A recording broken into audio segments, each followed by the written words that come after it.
Autumn is here, the humidity of summer now a distant memory, like the tribulations of my youth or fidget spinners.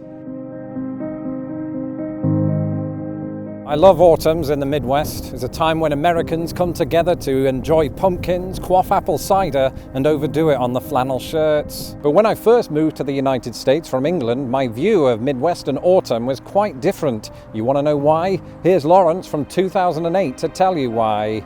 Hi, I'm Lawrence from 2008, a time when I had way better eyesight. One day, my wife and I were lying on a blow-up mattress at my parents' house, plotting an unexpected move to a country called the United States. Back then, I was a wee little nipper. Some have speculated as young as 26. My worldview was so small it could fit inside a matchbox. Not literally, that would be really weird. But like I said, I was 26. I thought I knew better than the very people who had guided me through my youth. You know, like my mum, my dad, Mr. Miyagi. I thought that I was making the right move, that life in the good old US of A would be a doddle, a walk in the park, a breeze. In my mind, all I'd have to do was show up, flash my accent, and America would make me their monarch. When I stepped off the plane, I found myself in the bountiful kingdom of Indiana. The date was November 10th, 2008, the middle of autumn, except something wasn't right. And I'm not talking about the usual reasons that people feel that way when visiting Indiana. I'm talking about the weather. It was absolutely freezing, and I know what you're thinking. Ooh, Lawrence, why do the British always exaggerate the weather? But here's the thing, I wasn't. Historical weather records for Indianapolis confirm that my 11 p.m. arrival time coincided with temperatures of 32 degrees Fahrenheit. Quite literally the freezing point of water and nose hair. Already alarm bells were going off, which is a particular problem when you're leaving an airport. This didn't feel like the autumns I'd always known. In fact, my initial belief was that things were completely and utterly a little bit not good.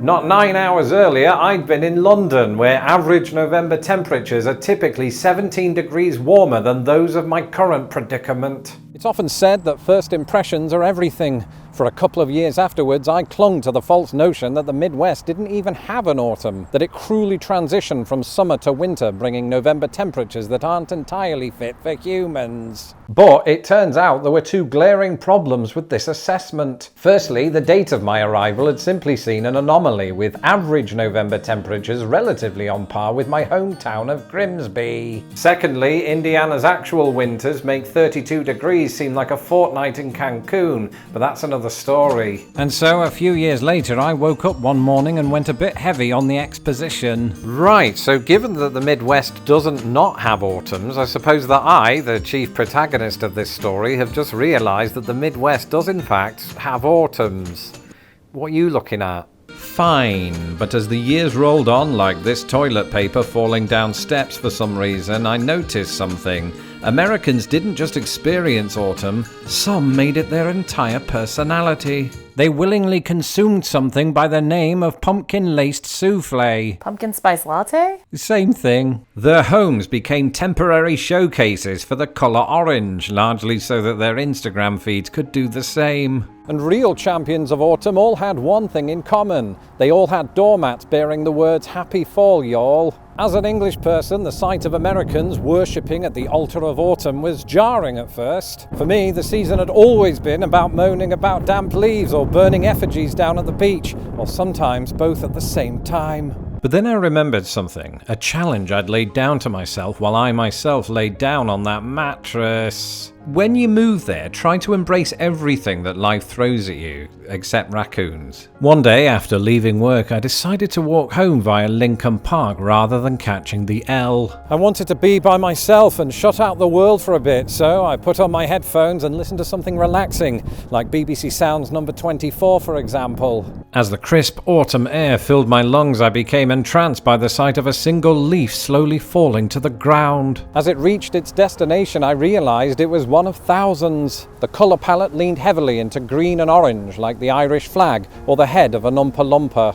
Absent the English drizzle, there was something elevated, perhaps even magical, about this American scene. In Indiana, where the leaves of Brown County are admittedly among the best in the Midwest, I didn't get out as much as I do in Chicago, at least not on foot. In Lincoln Park, those same feet moved through the leaves like wind from a panther's arse. Except the general aroma was pleasant, similar in nature to the autumns of my youth. Back home, there was always something particularly spellbinding about this time of year. It probably helped that Halloween, Guy Fawkes, and my birthday all fell within days of each other. And while Americans aren't known for letting off fireworks on November 5th, the country is no stranger to autumn festivities in autumn. That last word was redundant. Between October 31st and December 31st, America turns into one giant party. You've got Halloween, Thanksgiving, Hanukkah, Christmas Day, Kwanzaa, New Year's Eve, and the birthday of the greatest president of all time, Bill Pullman. With such an array of festivities, it's little wonder that my own birthday often gets forgotten. In fact, in 2020, I even missed it myself. Mind you, of course, that was the year that a certain something spread around the world. Yep. Monoliths. Do you not remember? Strange monoliths started showing up around the globe. Actually, come to think of it, since the first one was spotted in Utah, I haven't been the same.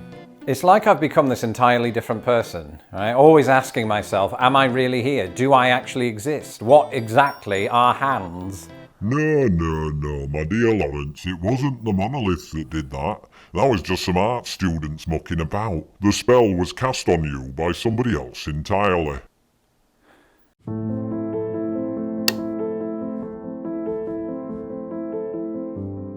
I've been doing a lot of thinking recently, and I don't think that I can put this off any longer. I've decided that I'm going to change my name. To what?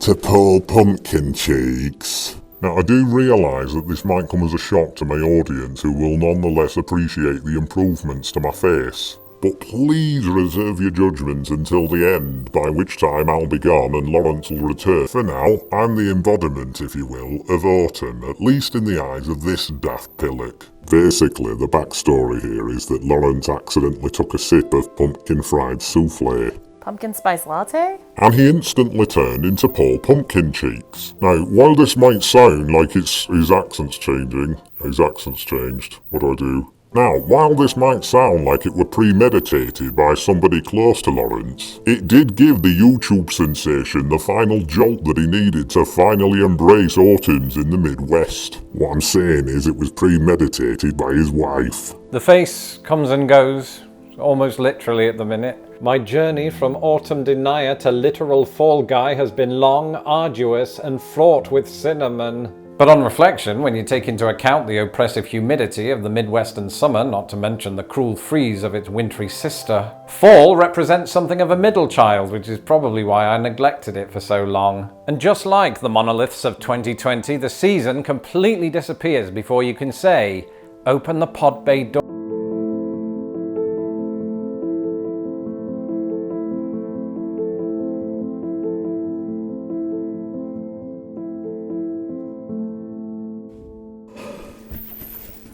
Why didn't you tell me I had my glasses on?